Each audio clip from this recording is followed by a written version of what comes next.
नमस्कार मित्रांनो, माहिती योजनेची या यूट्यूब चॅनलमध्ये तुमच्या सगळ्यांचं स्वागत आहे। आज आपण मोफत घर योजना या योजनेबद्दलची संपूर्ण माहिती घेणार आहोत। आता ही जी मोफत घर योजना आहे ती महत्त्वाची सरकारी योजना आहे, कारण प्रत्येकाला राहायला घर तर लागतेच। त्यातल्या त्या श्रीमंत व्यक्ती घर विकत घेऊ शकतो किंवा बांधू शकतो, परंतु जे गरीब आहेत त्यांच्यासाठी स्वतःचं घर म्हणजे एक स्वप्नच राहून जाते। त्या दृष्टीने सरकारने अतिशय महत्त्वाची योजना काढलेली आहे, ती म्हणजे मोफत घर योजना। यामध्ये काय होते की जे गरीब असतात, गरजू असतात आणि जे बेघर असतात म्हणजे ज्यांना राहायला घर नाही, अशा नागरिकांना पूर्णतः मोफत घरकुल देण्यासाठी सरकारकडून ही योजना राबवली जाते। आता या ज्या योजना असतात या केंद्र आणि राज्य या दोन्ही सरकारांच्या पूर्णपणे सहकार्याने भारतात तसेच महाराष्ट्रात प्रभावीपणे राबवल्या जातात। आता याच मोफत घर योजनेविषयी आपण आजच्या व्हिडिओमध्ये संपूर्ण माहिती घेणार आहोत। मित्रांनो, सगळ्यात आधी आपण पाहू की या योजनेचं जे मुख्य उद्दिष्ट आहे ते उद्दिष्ट काय आहे। तर सर्वांसाठी घर हे 2024 पर्यंतचे लक्ष्य होते, म्हणजे 2024 पर्यंत ही जी मोफत घर योजना राबवण्यात आलेली आहे तिचं सर्वांसाठी घर प्रमुख उद्दिष्ट होतं, म्हणजे प्रत्येक कुटुंबाला स्वतःचं पक्कं घर मिळावं या चांगल्या विचारातून सरकार ही योजना राबवत होती। आता ही जी मोफत घर योजना आहे त्या योजनेचे काही महत्त्वाचे फायदे आहेत। आता ते फायदे पाहणं सुद्धा आपल्यासाठी महत्त्वाचं आहे। त्याच्यातला पहिला फायदा म्हणजे पूर्णतः मोफत घर। आता या योजनेच्या अंतर्गत जेही घर भेटतात ते पूर्णपणे मोफत असतात। आता यामध्ये 1 BHK आणि 2 BHK घरांचा सुद्धा समावेश होतो। त्यासोबत वीज, पाणी, स्वच्छतागृह, अंगण, रस्ता, LED बल्ब, गॅस कनेक्शन यासारख्या सुविधासुद्धा सरकारकडून या योजनेच्या अंतर्गत दिल्या जातात।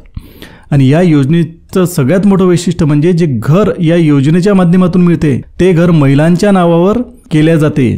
यामुळे महिला सशक्तीकरणचा जो सरकारचा उद्देश आहे तो सुद्धा पूर्ण होतो। आता अशा पद्धतीने या योजनेतून जर आपल्याला घर मिळालं तर त्या घराजवळच आपल्याला शाळा, दवाखाना आणि एखादं रोजगार केंद्र सुद्धा पाहायला मिळते। ही जी योजना आहे ही योजना ग्रामीण आणि शहरी या दोन्ही भागांसाठी लागू आहे। आता मोफत घर योजनेविषयी आपण संपूर्ण माहिती घेऊ। आता यामध्ये बऱ्याच योजनांचा समावेश होतो। जी पहिली योजना आहे ती म्हणजे प्रधानमंत्री आवास योजना, ही ग्रामीण भागासाठी आहे, तर प्रधानमंत्री आवास योजना शहरी भागांसाठी, म्हणजे ग्रामीण आणि शहरी भाग या दोन्ही ठिकाणी या योजनांचा लाभ जनतेला मिळतो।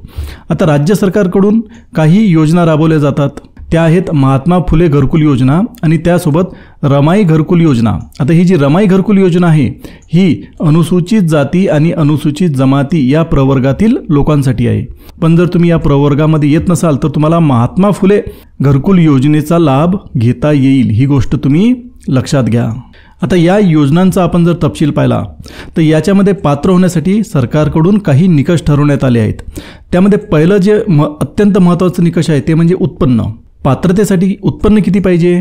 ज्या व्यक्तीला या योजनेचा लाभ घ्यायचा आहे ती व्यक्ती BPLच्या यादीत असली पाहिजे, म्हणजे बिलो पॉवर्टी लाईनच्या यादीमध्ये असली पाहिजे, म्हणजे त्या व्यक्तीचं कुटुंब हे BPLमध्ये असलं पाहिजे किंवा वार्षिक उत्पन्न 1 लाखापेक्षा कमी असलं पाहिजे। जर तुम्ही BPLच्या यादीमध्ये येत नसाल तर तुमचं उत्पन्न हे 1 लाखापेक्षा कमी पाहिजे, तर तुम्ही या योजनेचा लाभ घेऊ शकता। दुसरी सगळ्यात महत्त्वाची अट ज्याच्याकडे दुर्लक्ष करूनच चालणार नाही, जर तुम्ही BPLच्या यादीमध्ये येता किंवा तुमचं उत्पन्न 1 लाखापेक्षा कमी आहे पण जर तुमच्याजवळ स्वतःचं घर असेल तर मात्र तुम्ही या योजनेचा लाभ घेऊ शकत नाही। म्हणजे या योजनेचा लाभ घेण्यासाठी तुमच्याजवळ स्वतःचं घर नसलं पाहिजे। तिसरा महत्त्वाचा पॉईंट आहे तो म्हणजे सामाजिक श्रेणी।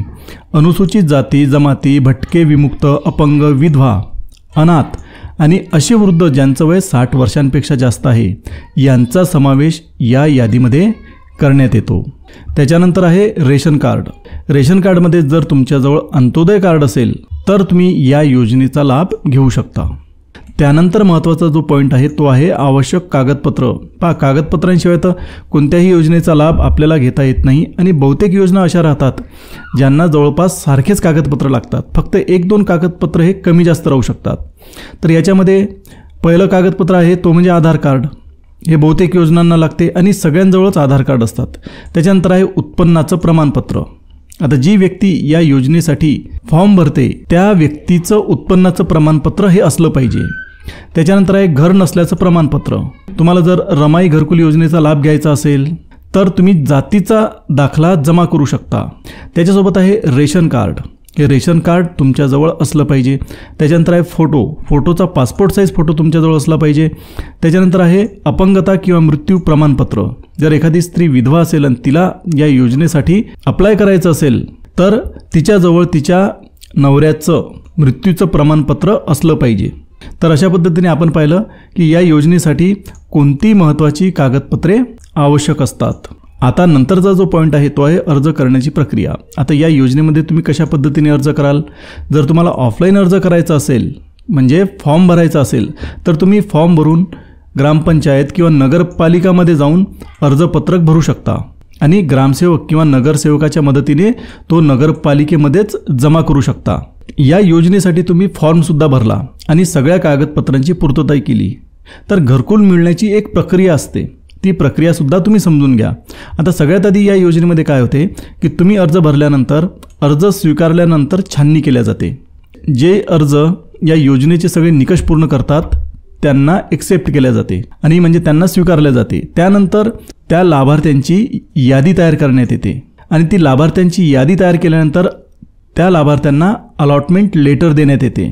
आता अलॉटमेंट लेटर दिल्यानंतर नवीन घरकुल बांधणी किंवा रेडीमेड घर मिळवणे म्हणजे तुम्हाला जर रेडीमेड घर हवं असेल तर तुम्ही रेडीमेड घरसुद्धा मिळवू शकता आणि जर तुम्हाला नवीन घर बांधायचं असेल तर तुम्हाला सरकारकडनं या योजनेसाठी आर्थिक सहायता करण्यात येते. म्हणजे तुमच्याजवळ हे दोन्ही चॉईस आहेत. तुम्ही स्वतःचं घरही बांधू शकता किंवा बनवलेलं घरसुद्धा विकत घेऊ शकता. आणि तुम्ही या योजनेअंतर्गत जेव्हा समजा नवीन घर बांधलं तर त्या घराचं जे मालकी हक्क आहेत ते तुम्हाला नंतर हस्तांतरित करण्यात येतात. तर अशा पद्धतीने घरकुल मिळवण्याची प्रक्रिया ही पूर्ण केल्या जाते. तर मी आशा करतो की आजचा व्हिडिओ तुम्हाला नक्कीच आवडला असेल. जर व्हिडिओ आवडला असेल तर व्हिडिओला लाईक करा, शेअर करा आणि तुम्ही जर चॅनलला नवीन असाल तर चॅनलला सबस्क्राईब करायला मात्र विसरू नका.